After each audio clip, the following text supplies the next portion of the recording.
هل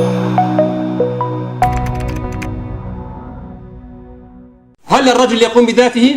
احنا النسوة بدون نساء يا اخواننا؟ عدم مؤاخذة؟ لا.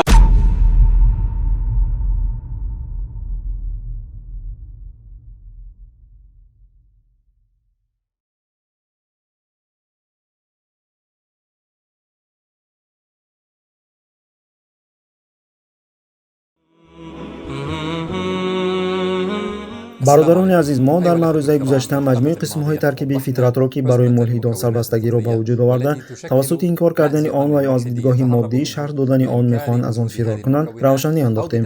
Имрӯз мо чунин муносибати мулҳидонаро бо аввалин таркиб ки он хусусияти тадайюн мебошад, дида мебароем. Мақсади мо аз калимаи тадайюн инсон ва ин ҳастии холиқи мудаббир доштанашро идрок намудани инсон, ба ибодати ин холиқ ва ба наздикшавӣ ба ӯ рағбат доштани ӯ, эҳтиёҷро ба ӯ эҳсос кардани ӯ ва инчунин ҳангоми сахтиҳо ба ӯ рӯй овардани инсон мебошад.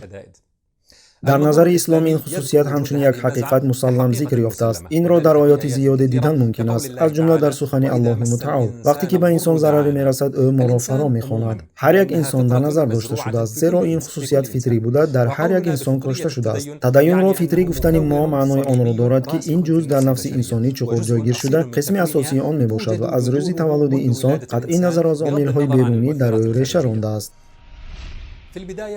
дар аввал мулҳид фитрӣ будани тадайюнро инкор карда мегуфт, эътиқоди мардум ба ҳастии холиқ чизест ки тавассути таъсири тарбия ва аз насл ба насл интиқол додани ин эътиқод пайдо шудааст ва агар инсон ба ҳоли худ вогузошта шавад, ҳеҷ чиз ӯро ба бовар кардан ба ҳастии холиқ фаро нахоҳад хонд. Инчунин мулҳид ба шумо гӯяд, эътиқодҳои зиёде ҳастанд ки пайравонаш ба он бовар мекунанд, гарчанде ки онҳо комилан сафсатаанд, ба мисли бобои барфӣ ки дар шаби ид бо чана аз осмон мефарояд ё аждаҳое ки оташ мепошад. мо мегӯем ки ҳатто агар инро яксо гузорем ки эътиқоди ботил аслан далеле надорад, дар ҳоле ки ба ҳастии холиқ тамоми чизҳо далолат мекунад, чунон ки дар ин силсилаи барномаҳо бо изни Аллоҳ баён хоҳем дошт. байни ин ду навъи эътиқод аз ҷиҳати шуурӣ фарқи калон вуҷуд дорад. вақте ки кӯдакон ба воя мерасанд, онҳо дарк мекунанд ки эътиқодҳои бардурӯғӣ ки ба онҳо хӯронда мешуданд, ягон асосу далел надоранд ва ҳатто ба ҳоли худ механданд ки як вақтҳо ба чизе мисли бобои барфӣ, аждаҳо ё хурофоте ки мардуми баъзе маҳалҳои муайяни ҷуғрофӣ эътиқод дошта, аз насл ба насл мерос мондан, бовар карда буданд. дар муқобили ин хусусияти тадайюн эҳсоси амиқе мебошад ки тамоми одамон дар нафсҳои худ эҳсос мекунанд. ҳатто касоне ки онро инкор менамоянд, барои ноил шудан ба инкори он бо нафси худ мубориза мебаранд, вале дар онҳо суол дар бобати он ба миён омада, пайваста худро ба онҳо бор мекунанд, ҳатто ки мункирон маҷбур мешаванд ки ба мавҷудияти он шарҳҳои моддӣ ҷустуҷӯ намоянд. дар умқи нафси башарӣ ҷой доштани тадайюн амрест ки таҳқиқотҳои антропологӣ ва ҷомеашиносӣ собит месозанд ва дар бисёр таҳқиқотҳо дар хусуси фитрӣ будани тадайюн чунин фикр паҳн гашт ки дин дар умқи инсон ҷой дода шудааст, яъне он ҷузъи таркиби асосӣ дар инсон мебошад ки бо гӯшту хуни ӯ ба мисли асабҳою рагҳои хунгард омехта шудааст. ин ҳақиқатест ки аз қадим вуҷуд дошт ва ҳатто яке аз муаррихон ки Плутарх ном дорад гуфтааст, агар ҷаҳонро сайр кунӣ, шаҳрҳоеро пайдо карданам мумкин аст ки бидуни девор, бидуни ахлоқ, бидуни ҳокимон, бидуни сарват ва бидуни театрҳо аст, аммо ҳеҷ гоҳ шаҳреро бидуни маъбад ки дар он инсон ибодаташро анҷом медиҳад нахоҳӣ ёфт. эй бародарон, ин масъалаест ки ба гузаронидани таҳқиқотҳо ва назар андохтан ба таърих ниёз надорад, балки инсон метавонад онро дар нафси худ пайдо кунад, зеро вақте ки ӯ ба мусибате мерасад, дар нафси ӯ мафҳуме ба ҳаракат меояд ки онро аз худ дур карда наметавонад.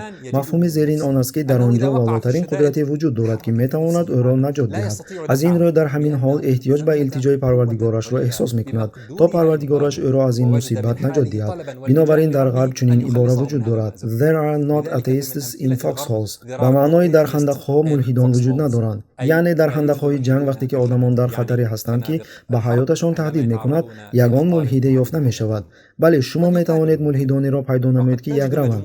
инчунин метавонед сарбозони тарсончакиро пайдо кунед ки сокинони осоиштаро кушта ба номусҳояшон таҷовуз мекунанд, дар ҳоле ки дар хатари воқеӣ қарор надоранд. бо вуҷуди ин онҳо дар плакат чунин менависанд: Atheists in foxholes, яъне мулҳидон дар хандақҳо вуҷуд доранд. ба ғайр аз ин мулҳидоне ҳам ҳастанд ки бисёр лоф мезананд ки ба Аллоҳ ниёз надоранд ва ҳатто бисёре аз онҳо худоро сарзаниш мекунанд, гарчанде ки аслан ба мавҷудияти ӯ бовар надоранд. پس چی گونه کسی را که وجود ندارد سرزنش میکنند؟ این عبارت‌ها را با سبب و بی سبب مریضانه تکرار نمودن آنها به حالت نفسی دلالت میکند که در مبارزه قرار داشته میخواهد ندای عمیقی را در خود پخش کرده آن را نابود سازد، وگرنه آنها به برداشتن این غوغا نیاز نمی‌داشتند، به خصوص وقتی که ملحد به جزای روز آخرت به خاطر اعلان اعتقادش باور ندارد و دارای عامل‌های اخلاقی نجیبی نیست که او را به نجات آدمان از گمراهی ایمان به الله چنانی که او ابراز می‌دارد طلا دهند. و برای پر کردن این خالگی پس از انکار کردن این جزئی ترکیبی فطرت که خود را به آنها بار می‌کند، آنها به تشکیل یک نوع مجلس‌های الحادی شروع کردند که از حد زیاد به مجلس‌های دینی مانند بودند. مثال این آن چیزی میباشد که با نام کلیساهای ملحدان معروف گشته در بسیار کشورها به مانند امریکا، کانادا و بریتانیا برای بیان آگاهانه یا ناآگاهانه جزئی ترکیبی فطری پنهان شدند تا حداقل یک شکل آرامی روحی را فراهم آورند. ابن قیم درست گفته است در دل بینوایی یعنی احتیاج وجود دارد و آن را جز الله متعال کسی هرگز قانع نمی کند. در آن پراکندگی است و جز روی آوری به او چیزی آن را جمع نمی کند. در آن مرضی هست که آن را جز اخلاص به الله و پرستش او چیزی درمان نمی کند. ما حالا درباره اژدها یا بابای برفی سخن نمیگوییم، بلکه درباره احساس عمیقی سخن میکنیم که همه آدمان در طول عصرها احساس میکنند. آن احساسی که سوال آن در منکرش پیدا شده پیوسته خود را به او بار میکند که این او را به جستجوی آرامی وادار میسازد. سخن درباره اعتقاد میرود که مجموعه جزهای فطری بهر خدمت به آن و روانه کردن انسان سوی آن در یک جایگی کار میبرند، چه خیلی که در معروضه گذشته توضیح داده بودیم. سخن درباره اعتقادهای خرافاتی که به مجموعه فطری در یک جایگی کار بردن آن و سازی آن هیچ علاقه ندارند نمی‌رود. ملحد میتواند به شما بگوید انسان گاهی به زوراوری محبت پیدا می‌کند و گاهی مرد می‌خواهد نسبت به زن جنایتی شهوانی صادر کند و شما ای مؤمنان این خصوصیت‌ها را یک کاری بد می‌شمارید.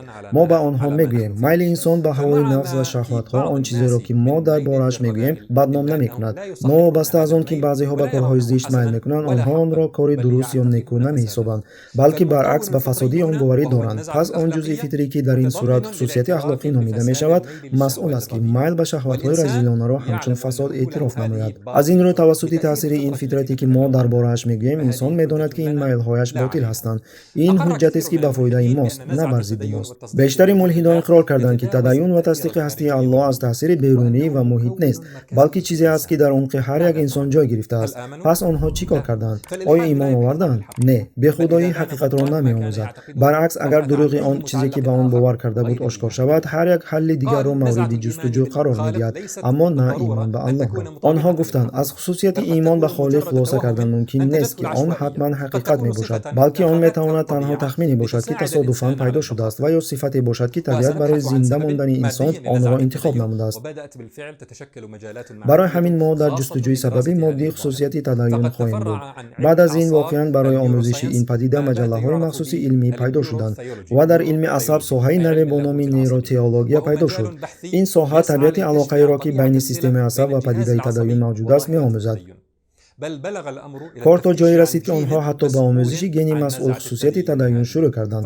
مثلا ژنتیک آمریکایی دن همر سال 2005 کتابی را با نام چگونه ایمان به گن‌های ما سخت پیوست شده است نشر نمود و شما می‌توانید پژوهش‌ها را درباره آن قسم معنایی که برای باور کردن به خالق مسئول است پیدا کنید. مانند کتاب متیو آلپر قسم الهی معنی. با آن اعتبار دهید که ملحدان برای آدمان را به موجود نبودن اژدها یا به موجود نبودن دیگر مثال‌های ابلهانه ملحدان قناعتمند کردند، توضیحات مادی جستجو نمی‌کنند.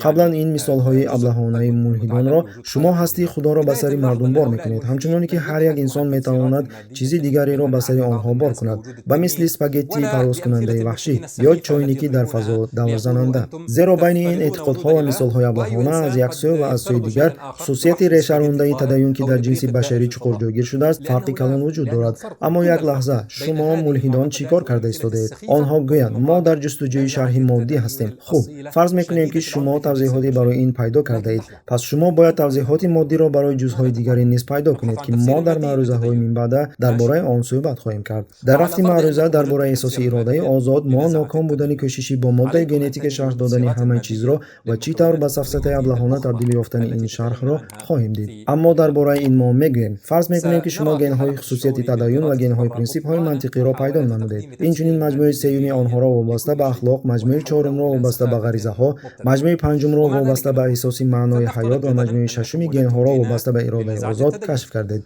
اما این خود الکی ضدیتناک به نظر می‌رسد که گن‌ها شما را مجبور می‌کنند که آزاد باشید. خوب، فرض کنیم که شما همه چیز را یافتید. پس این مجموعه جز‌های هماهنگی روانه کننده که ایمان به هستی خالق را در آدمان پیدا می‌کند، در آنها محبتی پرستش او را به وجود می‌آورد.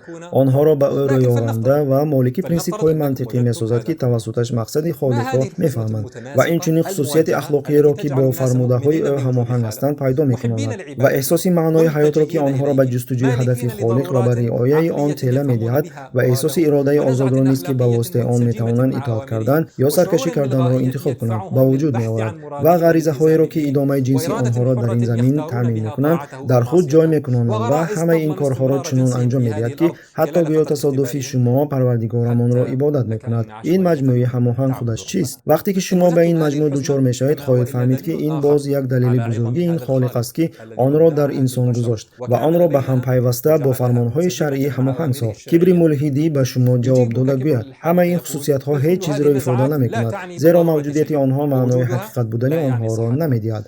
ای برادران، اگرچه گفته‌های ما برای کسی که راه راست را می‌جوید واقعاً بسنده است، اما به هر حال ما به بحث این موضوع با ملحدان ادامه می‌دهیم، زیرا در این منفعت است. در سلسله بعدی نتیجه سخنان ملحدان را خواهیم دید که می‌گفت هرچند انسان توسط این مجموعه جز‌های ترکیبی یک احتیاج را یعنی به خالق این معنای آن را ندارد که این چیز حقیقت است. پس ایستگاه نوبتی ما پرینسیپ‌های منطقی است و این یک معروضه بسیار مهم و مفید است. با اذن الله با ما باشید. السلام علیکم و رحمت الله.